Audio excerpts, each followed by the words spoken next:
intelligence or 3, 2, 1, boom. Here we go. What's up, everyone? Welcome to Simulation.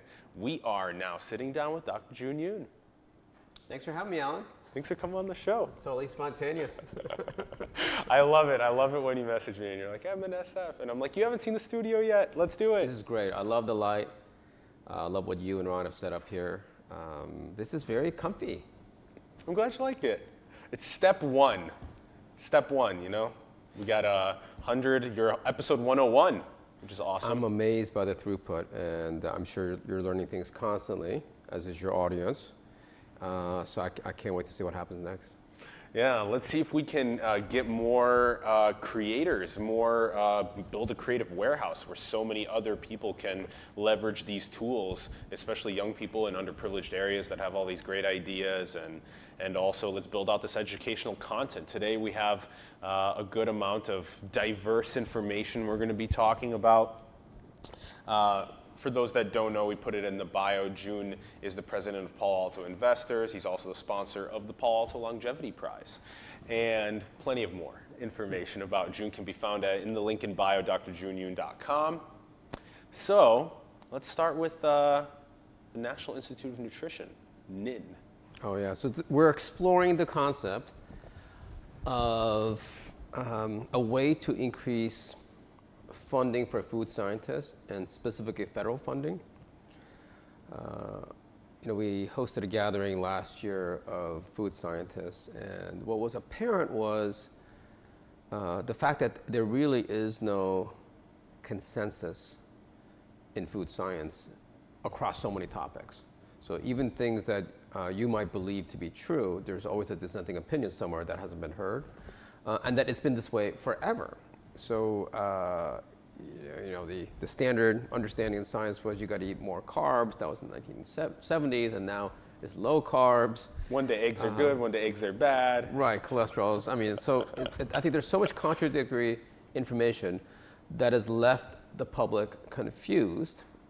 So when you unpack all that, it looks like there is just fundamentally not enough funding to do the rigorous science that's necessary to establish evidence-based nutrition.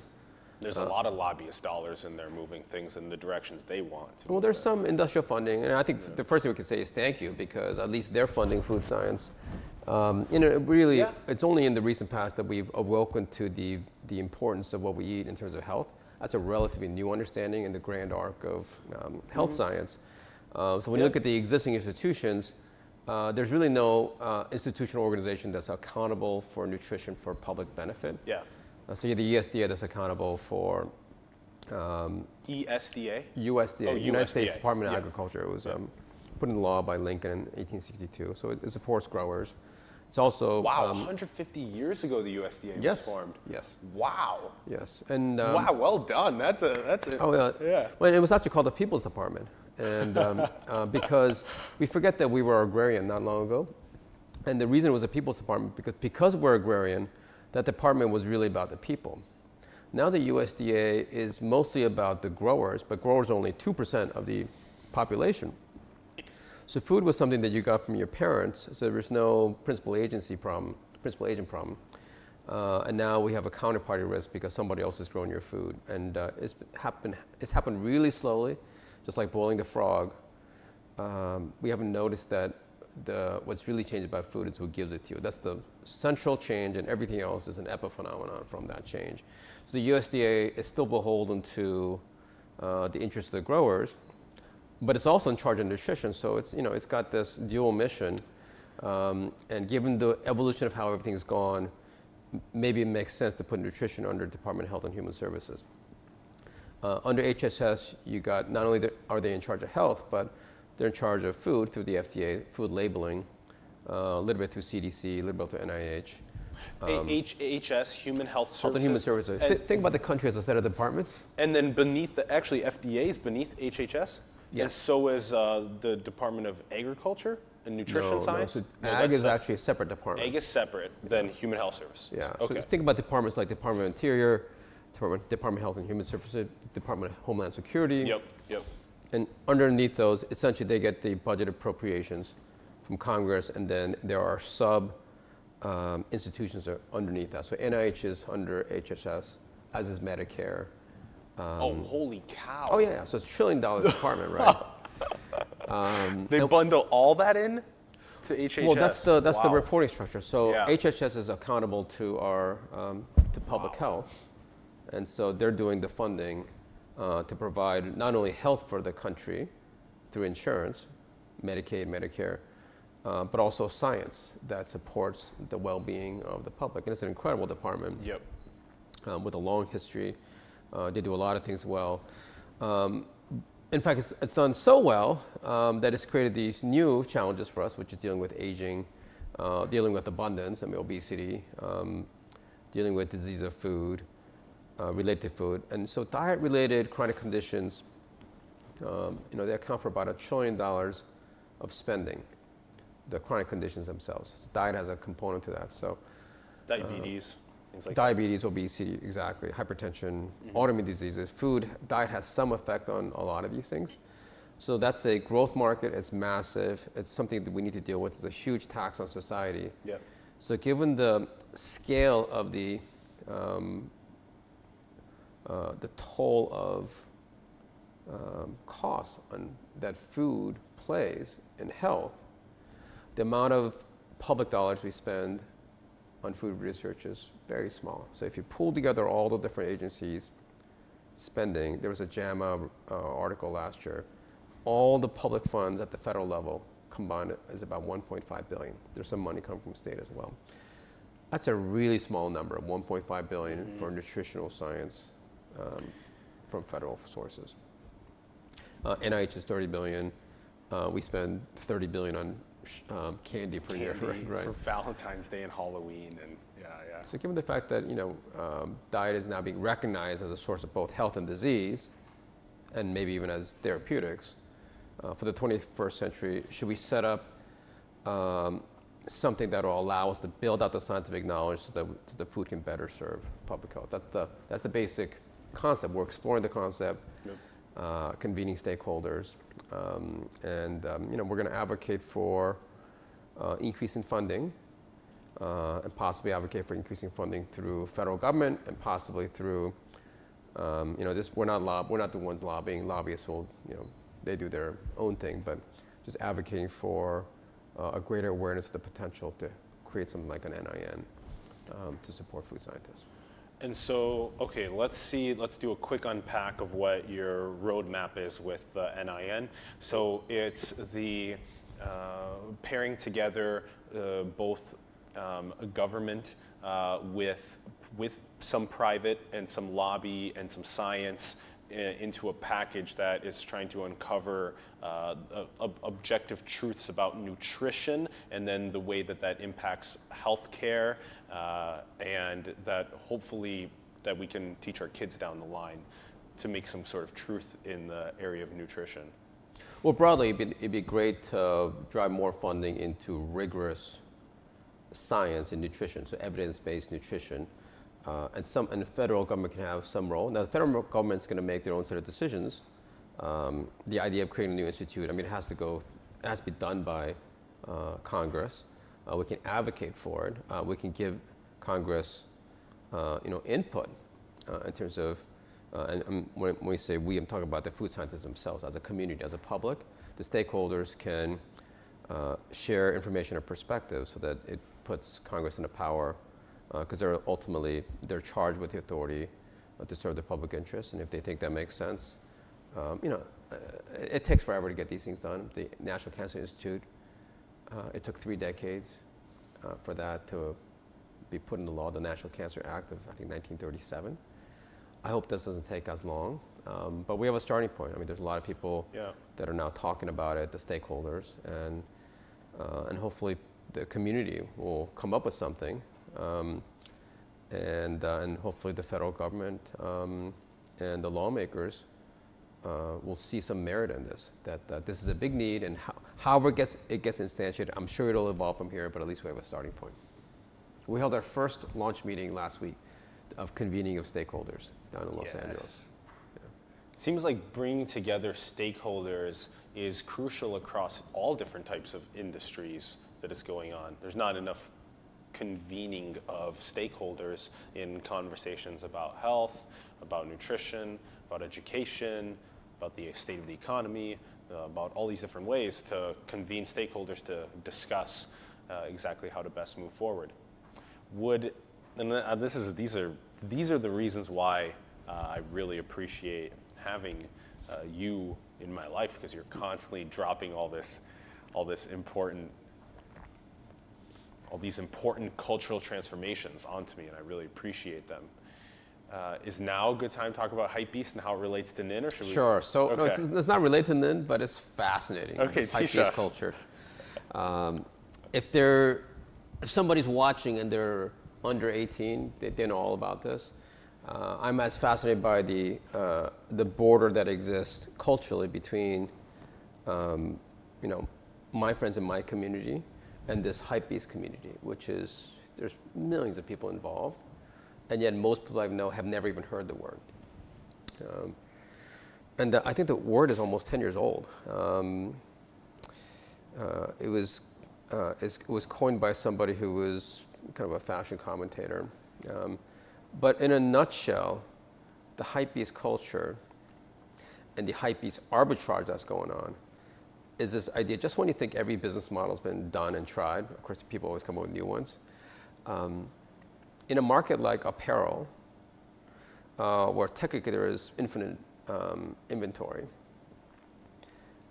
brands are doing these very limited edition releases, and they're creating and they actually have co-created a secondary market that allows a quick arbitrage of the initial consumers in the secondary market.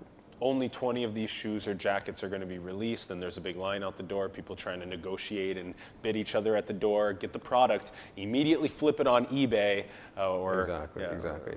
And the fact that there is like a StubHub for these things allows young people who are they're long on time, short on finances, to actually be entrepreneurs. So they can, by having instant liquidity, they can go to their parents. They may be 15 years old, living in inner city, and say, "Hey, mom, can I borrow $300?" And son, what do you need it for? It's like, "Well, I'm going to buy shoes." And like, "Are you crazy?" Yeah. "No, mom, I'm going to bring home 1,000 profit." Yeah. First time that happens, you've got a customer, right? Yeah. Because, and really the genius is they have done as much work on architecting the secondary market to ensure liquidity. It's just like anything else. The liquidity is so valuable, which by the way, the blockchain community is going to have to figure out liquidity because they're solving for a lot of other problems at once. So without the liquidity, you run into other types of issues. So by providing liquidity to the first buyers, you have everything else. The hype that comes with the release, which creates the brand equity, the massive margins, and you have to basically do very little promotion and marketing. It's all done through the community. And it's totally under the radar of the parents. They can't really see what's going on. This balance, what you just described, is so interesting because, like you said, they're heavy on time, low on finances, versus heavy on money, low on time. And it's so fascinating that they can both exchange just like that and help each other in that sense. This was recently happening with Hamilton in San Francisco. We had friends that were like, "Oh, I'm just go and wait in line."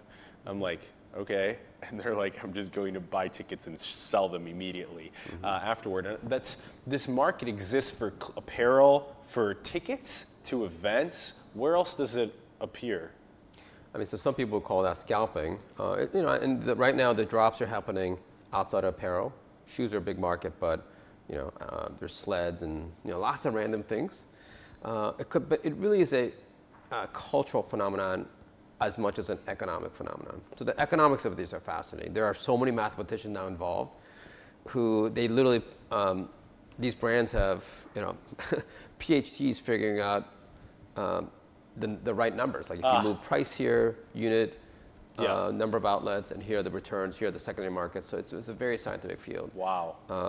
And it allows you to just sort through psychology in economic terms and mathematical terms and model it out. I don't know what kind of runway it's going to have, but it's already been around for many years. The last 3 years have been intense. It hasn't quite jumped the shark yet because most people in mainstream culture still have never even heard the word, but they've seen the lines. Yeah. You go to like the Supreme store in New York City, it's like a 4-hour line to get in. Yeah. And you're like, what are they doing in there? Like, you're buying clothes. Limited releases on brands. This is like you just described, all of the complicated math and economic theory that's going into how much of this good should we produce, and then how much will that good be sold for? How much will it be sold for in a secondary market? And you described that side of things, and then there's also the side of things that you began describing that I think is so crucial is the kid in an underprivileged area that has a ton of time going up to his mom and saying, let me borrow $300 so I can go wait in a line for 2 days and bring back $1,000 with just time. That's all they need, is just time and that upfront $300. So I think that's a very interesting way to also uplift underprivileged areas if it's possible to go and communicate Hypebeast culture to underprivileged and underdeveloped They're already areas. all over it. They started. They're all it was over. Urban, Interesting. LA, that's where the the movement started. And now it's becoming cooler, so other kids are getting in. And it's getting now even lower in the lower demographics. It's not just high school anymore, but you're seeing kids underneath that get in. So it's going to have an arc. I mean, I don't know where it's going to go. I don't know what it means, but it's fascinating to watch.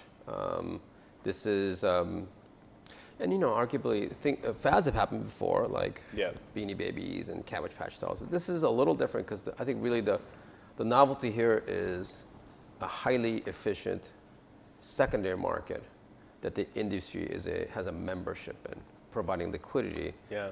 So they've created the marketplace for it, creating the primary market and the secondary market. But they currently don't have their developers building out the platform for the secondary market. The secondary market only pretty much exists on Craigslist, Amazon, eBay. Oh no, StockX. Oh, Stock Exchange? StockX. StockX. Yeah, that's the most common place kids go to. StockX, okay, for exchanging, so putting up, and then there's also the, like you said, the addition of a decentralized digital ledger that can keep track of all of the different products and their transit, so to ensure that it's actually one of the limited edition 20 of them over time. I haven't seen blockchain play a role yet. So the authentication is a huge problem. Yeah. One of the things that StockX tries to do is they do some degree of authentication. But the fact that they're knockoffs, it is its own little culture. Some people wear knockoffs knowing that it's knockoffs. So that the market figures itself out. There's a whole evolution of it. There's like the dead stock where people don't even want to open it. It's still sealed. Sealed. What does it mean if you wear it once? That's why I think it's as much about culture as it as a business. And you know, Supreme as the brand, I mean, they've been around decades. The key thing that I've observed is that the only thing that really matters at the end of the day is brand. So if you don't have brand, none of these things can you really be competitive in. And if you have brand, there's almost no wrong you can do. So as much as people are scrambling to try to figure out this market, the step back position is, you know, somebody like Kanye, I mean, somebody who's got brand like that, can essentially dictate the terms of how all this operates. I think this is a good segue into intelligence, because it was almost as though there was no prediction about this. We were very deeply steeped in our ignorance about what something like a secondary market like this could develop. And it might have happened before in the past with all different kinds of goods, but for it to happen today and for it to be helping underprivileged areas as well as having all these complicated math and economics be crunched. So to transition into intelligence, something that I'd like to tell you about that I've really been thinking about a lot lately, and I've transitioned away from my 6 rough drafts that I wrote of Mars Race last year to of Mars Race? Mars Race, that book that I was writing last year, to something that I think is a little bit more grounded in relatable, everyday understandings of knowledge, time, and the human race. And just one of the things about it that I'd like to talk about in it that I think is a central thesis for the writing is that there are only 30,000 days from the moment that you're born until the moment that you die. It's about 82 years or so. And those days are limited to 24 hours, 8 hours for sleep, and then the other 16 hours you can choose to do whatever the hell you want. And in the current economic fabric we live in, typically you have to make money and pay for your housing and food. So in the book, I make it clear that there is a certain way to, if you view this is the first time that I'm teaching about this, and I'm glad that it's happening to hear your thoughts about it, because this has everything to do with the point on intelligence, that there is a x-axis. The x-axis is the amount of time of your life, so from 0 to 30,000 days, and then on the y-axis is the knowledge. And the knowledge is absolutely endless. And like you say, we're ignorant about our ignorance. We don't know what we don't know. And so normally on this x-axis and this y-axis, people typically end up, again, this is days, 30,000, this is knowledge, and this is as much as you can know, like whatever, Van Neumann and all the guys that knew whatever so much. Most people spend their lives going like this over time. So by the time you die, you're learning about a pretty steady amount over time, or some people go, educated, and then not that much over time. I'm trying to hack into that and teach people how to go like this throughout their life. And that's kind of one of the central theses of the writing, and especially with intelligence being something that that we're going to talk about right now. Do you think that there is it's very difficult, of course, to identify what are these objective pieces of knowledge that can just get you up like that, or even ways for you to understand things like emotional intelligence and building rapport with people and being open-minded and caring for people? How can those intelligences ramp you up as well? So do you think that it's possible to maybe create some sort of these small little volumes of information for people at the age of 1, at the age of 3, at the age of 7, at the age of 13, for them to learn over time that could accelerate them like that, and then hopefully create some sort of a fabric that people can build civilization on top of that is agreed upon? Wow, I mean, we could talk till sundown about this because there's so many offshoots from this.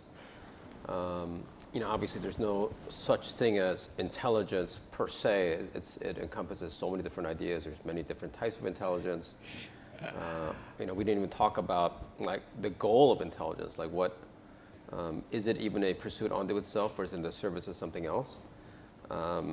It's easier to talk in a much narrower sense and then leave the rest for other conversations.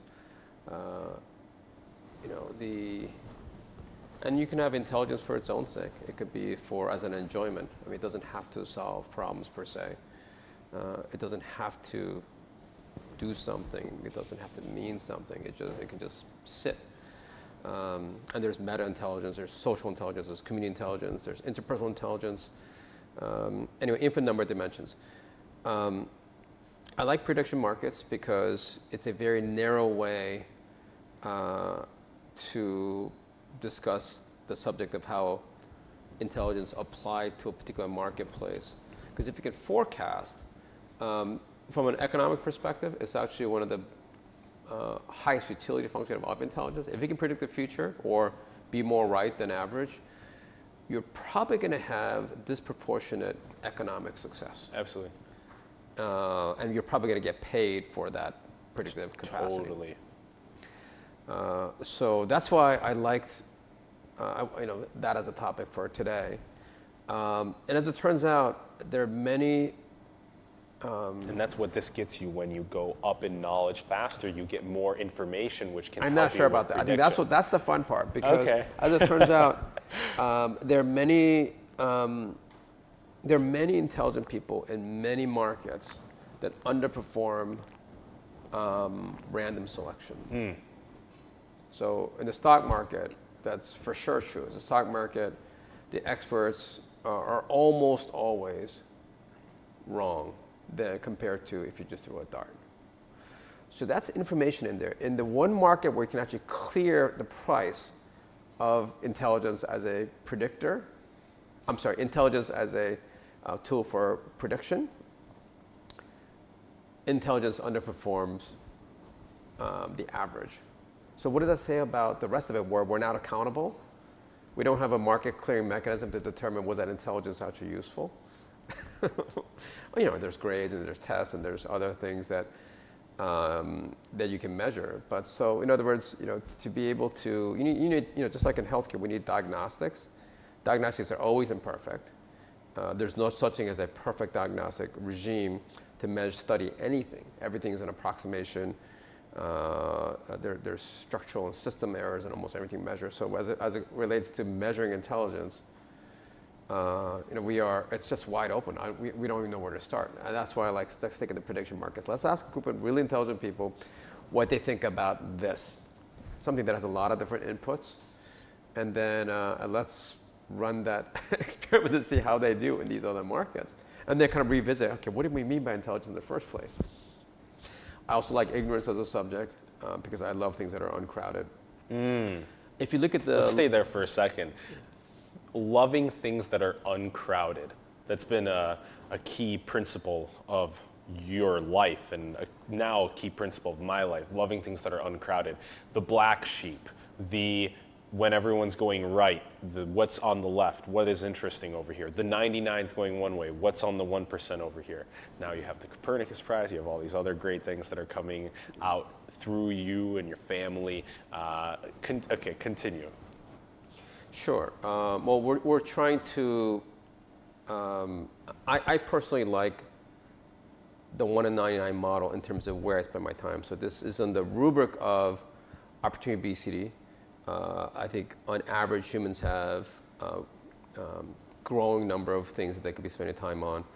The opportunity cost of everything is inflating so fast we can't see it because it's intangible. So with rising opportunity costs, what do we do with the overall portfolio of our time? How do we spend it? So, and I've elected, you know, 5,000 years ago, you would use that time to chisel a sculpture for 20 years.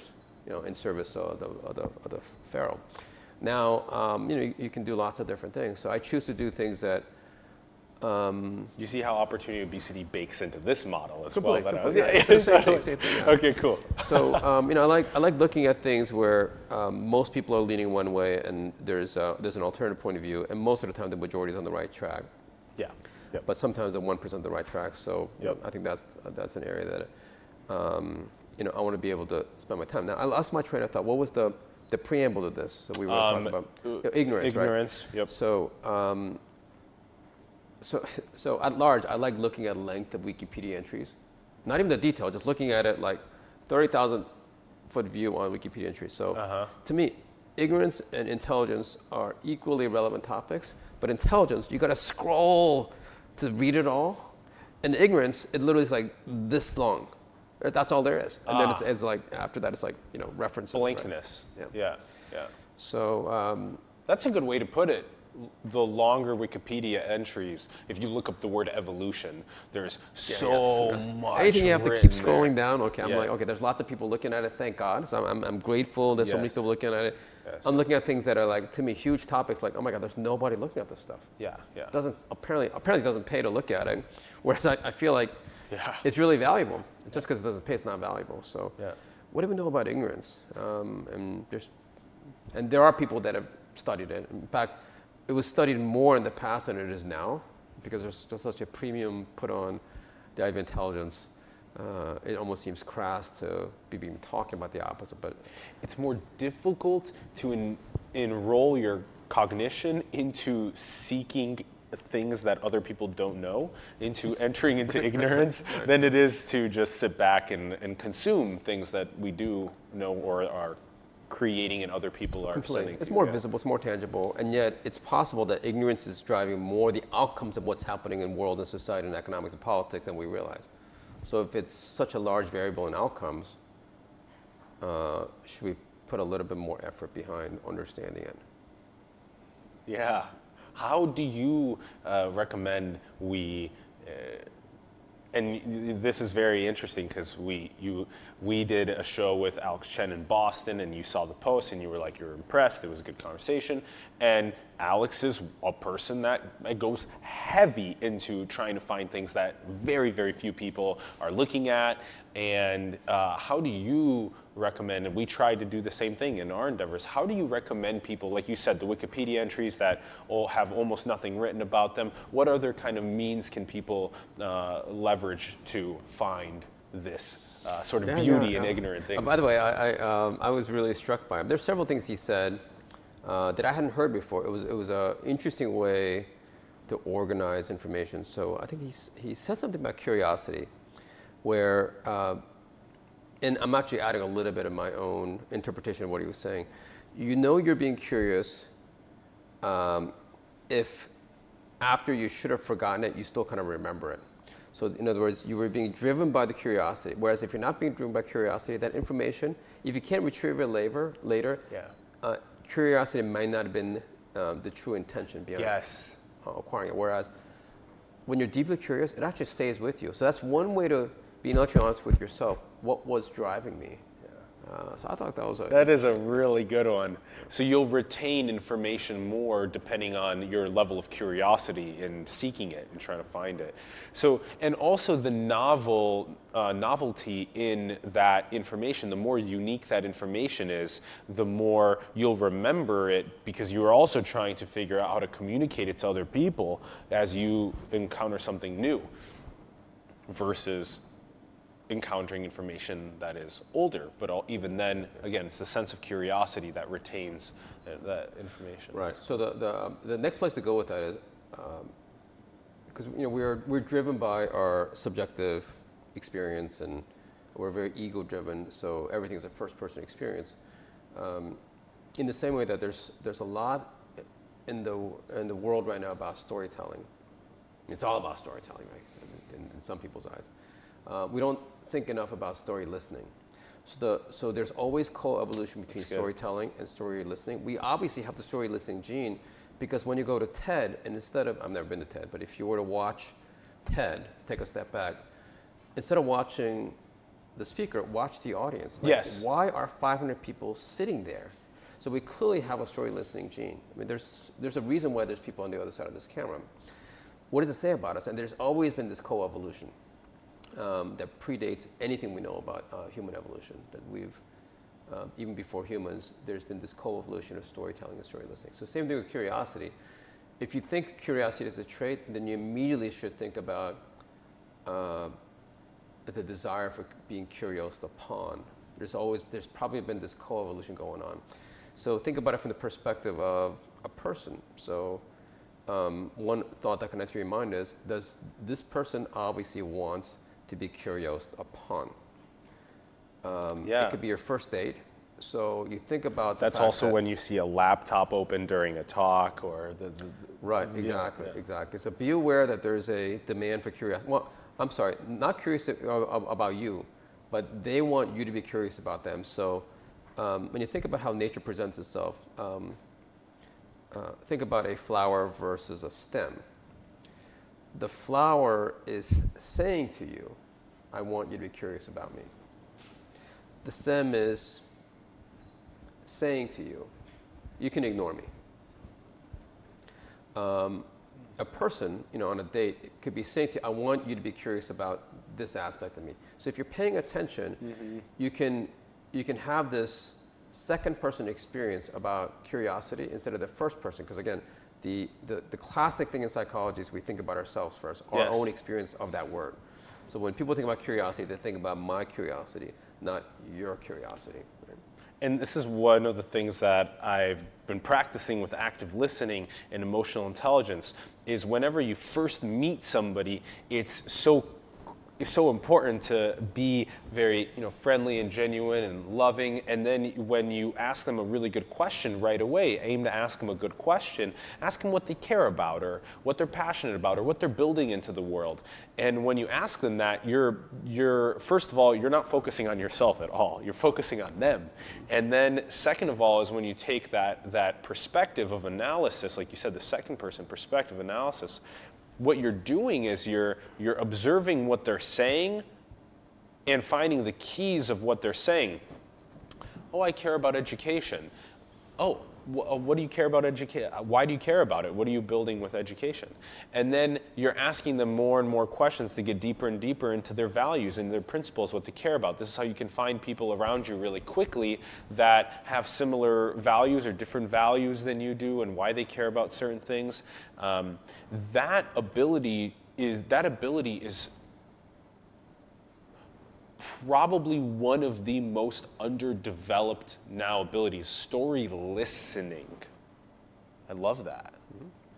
As a co-evolved trait with storytelling. Yeah. So when you look at the flow of what's going on in simulation, the audience is watching because they're curious. You're asking questions, you're curious, and you're asking questions about people who themselves are manifesting the curiosity throughout the world. So curiosity is a closer approximation to the truth than intelligence. Intelligence is kind of an epiphenomenon, but the tighter flow of what's going on, curiosity is much closer to whatever the center of all this is. Okay, so even though you're climbing up with intelligence, and we talked about this actually on another show, is that it really, and this is what you were mentioning with Alex as well, is the retention of the information will come from being curious. When you're fed facts into your mouth, you're like, okay. But when you're curious and you're feeding yourself, you're remembering and you're scaling up faster. I like how you said that curiosity is closer to the source of like what's going on with truth than intelligence is. That's a good one. We have yet to maybe unpack that one more. Okay, let's do a couple other things before and I think there's so much more to talk about. Okay, how about why hypocrisy? Why is this something that we need to talk about? Yeah, it'd be nice to give the community tools to understand it better. We are.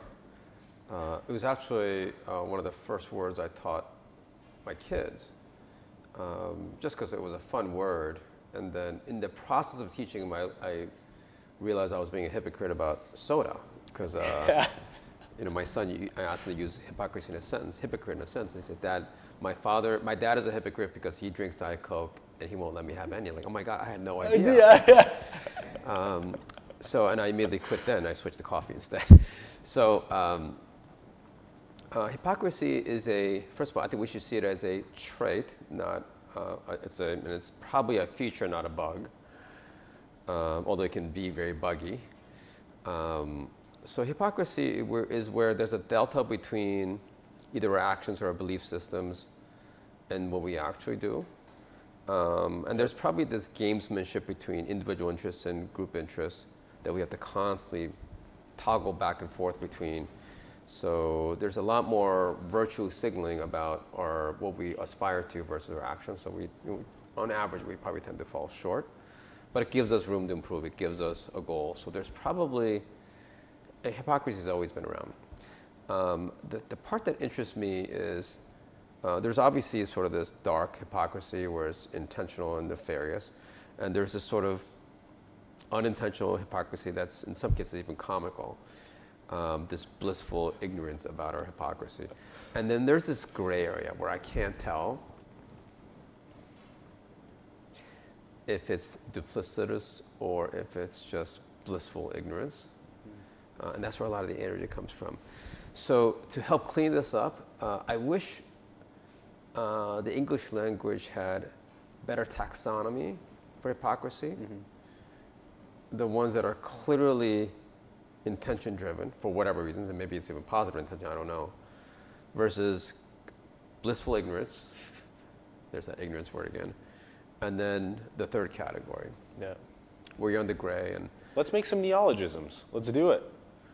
What's holding us back? We want the community. The community can make these things up. Exactly. Let's make it. Let's make it together. And then once we can name it, because if you call somebody a hypocrite right now, it's so negative that you choose not to call it a hypocrite. So then all this willful ignorance just persists because we don't have the words for it. We don't have the tools.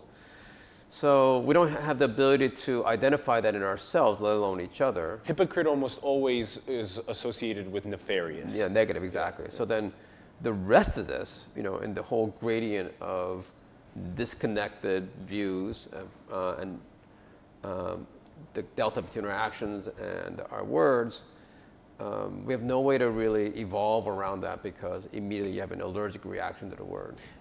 And sometimes cadence, inflection, things like that can actually help a lot. This is those emotional intelligence skills that we were mentioning earlier.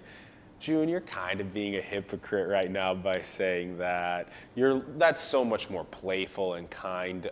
But then is that person actually registering that, oh yeah, I am being hypocritical about that thing. Mm-hmm. So then there's all of that. Okay, that's a good point. Massive room for improvement. Because if you could take all the blissful ignorance and the gray area and help people reach their aspirational goals, if they want to, because some people may actually prefer the delta, to hold the delta, then I think, just when you think about total value in the system, just this dead space loss, if you can just narrow that, you're already creating huge value without any innovation. Like without anything new, no new information, no new technology, just being able to move up the chain of what we intend to do. Did we actually do what we intended to do? Did we actually live up to our own goals, our own aspirations? That'd be a quick way to expand a lot of value. This is something that we talk about a lot, which is conscientiousness, self-authoring, this notion of setting goals for yourself and being very critical with the analysis of how you are achieving your short-term and long-term goals and trying to author your future through this sort of manifestation of values and principles that you have within you out into the world through your creations. That brings so much meaning and fulfillment to life. And if and this is something that I would really like to hear your thoughts on about as we kind of wrap up, is what are your thoughts about making a better social fabric for self and collective actualization? Well, I think it would start with moving beyond Maslow's hierarchy. So it's almost been a regression to Freud and Maslow from previous states. So I'm going to throw up our 15-minute timeout. Sure. So we're at 42. 42. Okay, perfect. Okay. Thank you. Give us the noise though, because I like the. Is this an hour show? Because I like the noise. That's a random constraint. Well, this all starts with school. So once you go to school, you think in 1 hour blocks. Oh, here comes the noise. Oh, that's cool. That's our 15-minute timer, which is when we flip that. It's not necessarily an hour-long show, but we do like to. We're open to have 2-hour-long conversations, but we want to be very kind to people. So when they see the video, they're like, "Oh, it's only 54," instead of, "Oh, it's an hour and 60 minutes." No, it's got that extra digit. Yeah. So uncrowded trades, I do the 3-hour massage. It's not until you get to the third hour that you actually start to have the experience. Because the first hour, it's small talk with the hands, right? You're just still getting past the greetings. And then the second hour of the massage is when you actually start to relax. The third hour is like transcendence. So that's why I love camping trips, because it's a way to break the routine of small talk. Because you're living in small talk in 99% of your time. Yeah. And the camping trip, you get past the small talk, and then you start to actually have a conversation. So it's a nice forcing function. So social fabric, self-actualization. So the potential, the human Ron, potential. we lost the graphic. Oh, thank you. You're welcome. Just heads up. God, you got eyes all over. The human potential is when we start focusing on the actualization of others. So once we get out of the first-person experience, Freud was a symptom of the alienation that had been going on for centuries as we became disconnected. And then these weird feelings, plus industrialization and plus all the leisure time, allowed him to start with, the first person, the id and the ego. And then we went to mid-century, and then Maslow defined all that. The highest need is self-actualization. As it turned out, since the beginning of time, it was always about the nurturing of the actualization of others. It's only when we face alienation that we start to focus on ourselves. So we're going to eventually do the return trip. So the social fabric comes from the ability and the willingness to nurture the actualization of others.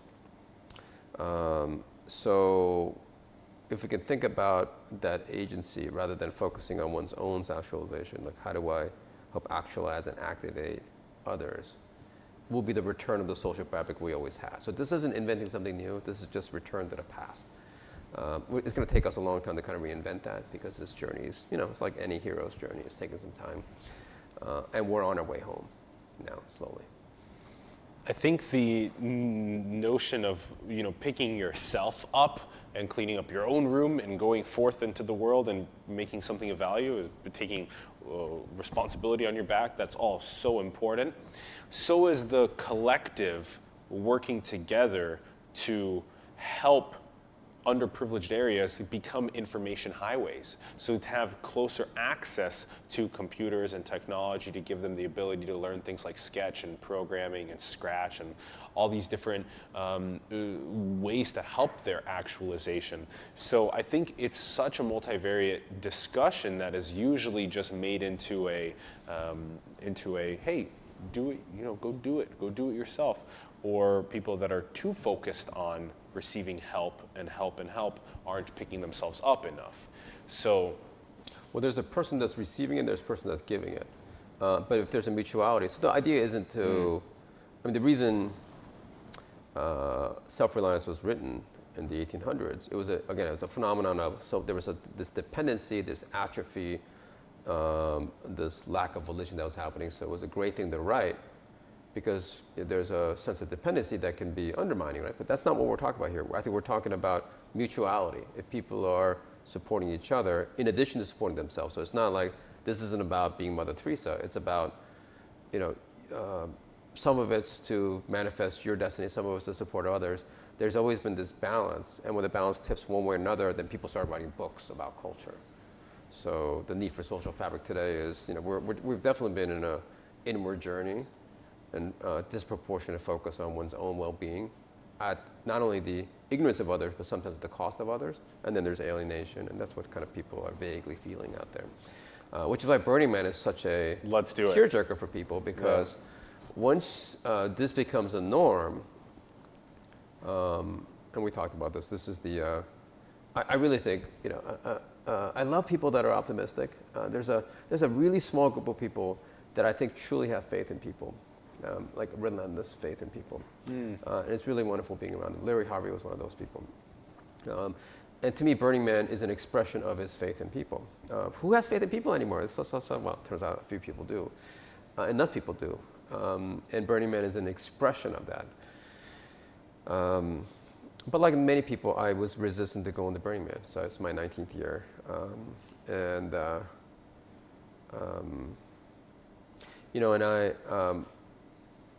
I am a crazy optimist in the sense that I think we will solve everything, including going to Mars and longevity. But I mean that metaphorically. What does it mean to solve everything? I don't know. But let's just say we solved everything. And let's just say I tend to agree with you, yeah. That's like 5,000 years from now. We talked about this simulation last time. I think we're going to return to this. It's going to be the fire. We don't have the fire today.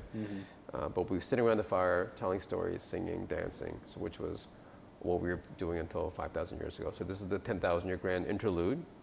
It's the only abnormal period of human history, and Burning Man has that glimpse. So Burning Man is a rare glimpse into the timeless beyond what was evermore, what will be evermore, and what was until now. And when you embark on that journey is when you start seeing. So I didn't realize I couldn't see until I got to the gate of Burning Man after years of resisting. So, it's the craziest entry, because this person says, welcome home. And I'm like, what a strange thing to say to somebody you just met. And this is nothing like my home, because I know I left home. I know what it looks like. There's food, shelter, water. This is the opposite of what I think about home. And You know, I'm hours from home. It's very uncomfortable. So I'm like most normal people. I resist it because all the stories that my friends told me made me not want to go, and all the photos. Because if you look at the photos, it looks like Pompeii. Everything's covered in dust. Yeah. It looks like you just photographed Pompeii. Except it's not actually Pompeii. It's probably in the outskirts of Pompeii at a trailer park because it's all these RVs that are covered in dust. So like, why would I want to go?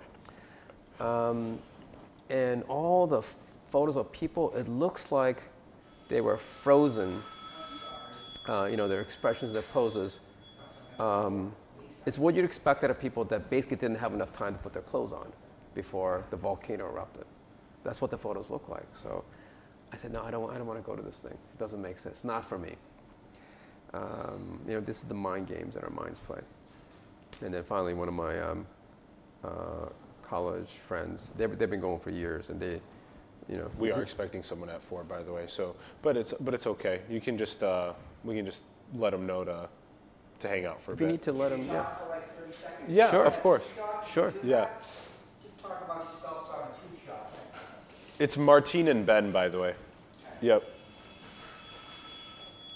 Here we go, back at it. Yes, continue. You're going on Burning Man. Very beautiful way. Very beautiful way. So again, I'm just remembering my first time. And Welcome home. My college friend said, "Well, forget all the stories and pictures. Do you trust us?" Like, I trust you.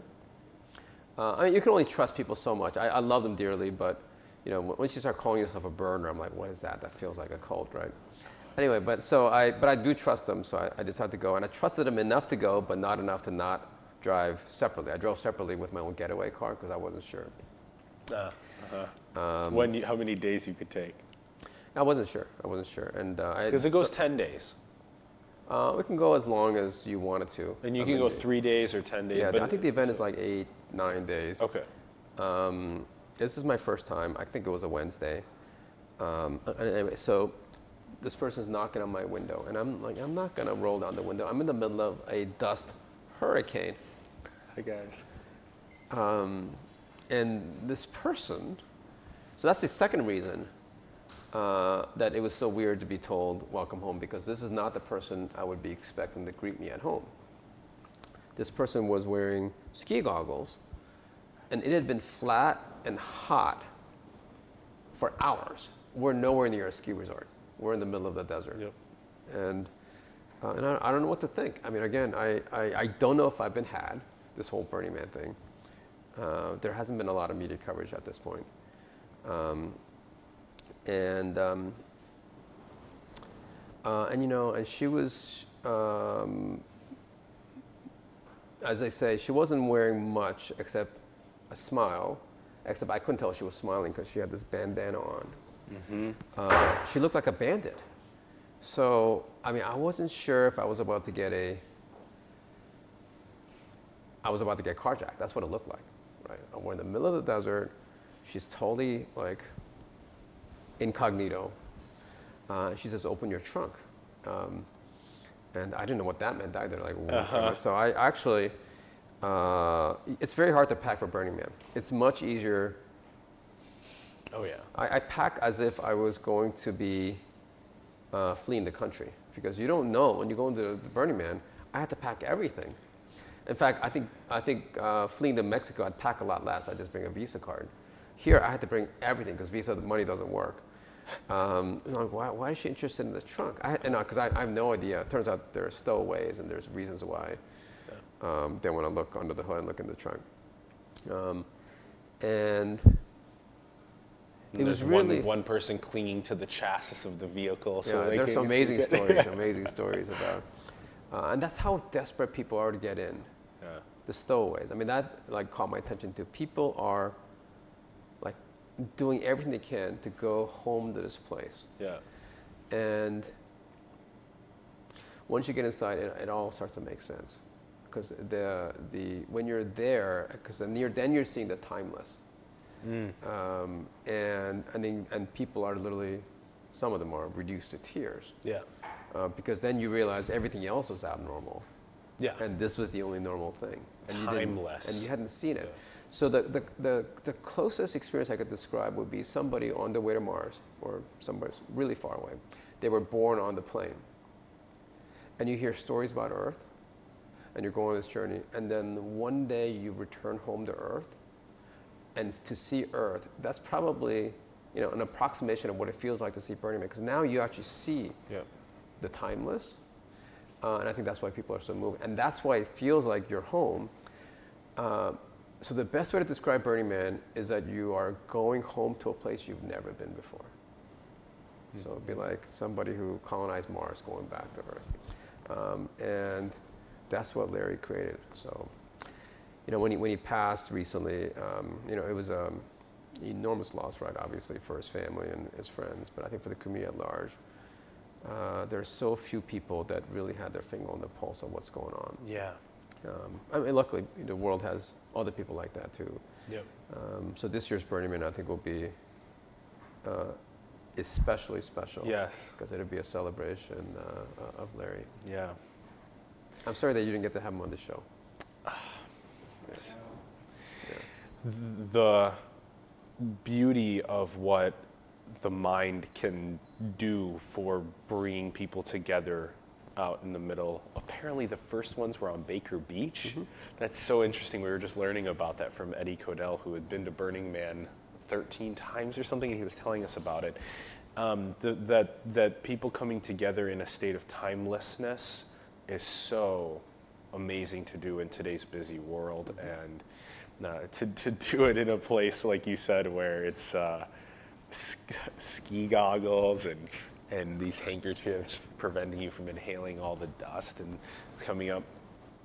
It's definitely something that you recommend to go and experience. I highly recommend it. So if you can think about Burning Man as a manifestation of somebody who has faith in people, going there, your faith will grow, because you realize this is a blank canvas and all the beautiful things you're seeing is an expression of a human being. And then whatever cynicism one might have starts to take a backseat, and you start to appreciate people. And it's that faith in people that makes the dominoes keep falling throughout history. All right, on that note, we got other guests. We do. So everyone, let's keep some faith in people. Let's do it. Let's build our future together. Joon, we covered so many great topics this show. That was a good show. Awesome. Thanks for having me. Your first show in the studio. We have done a couple other shows prior to this. Everything from the National Institute of Nutrition to Hypebeast culture to intelligence and to Burning Man and hypocrisy. So interesting, covering all these topics. Everyone, thank you for tuning in. Find more information on Joon Yoon in the bio, drjoonyun.com, and all of his different projects. Help collaborate with him. Join us in the movement, the simulation movement. Let's inspire people to build the future across all these different topics. Join us by subscribing. Either gently press the button, maybe smash the button, join the family, join us. Give a comment below with your thoughts on the episode. We'll feature you on our Twitter, on our Instagram. Give us a comment below. Let us know your thoughts. Like the post as well. Share it, get talking about it, and get inspired to build something from it. Join us on Patreon, so crucial. We gotta sustain the studio space. We gotta grow it. We gotta impact more people, so join us there. Ron Vargas, our producing partner, thank you so much. Joon Yoon, such a blast. Thanks, Alan. Thank you. This has been a blast. More soon. Peace.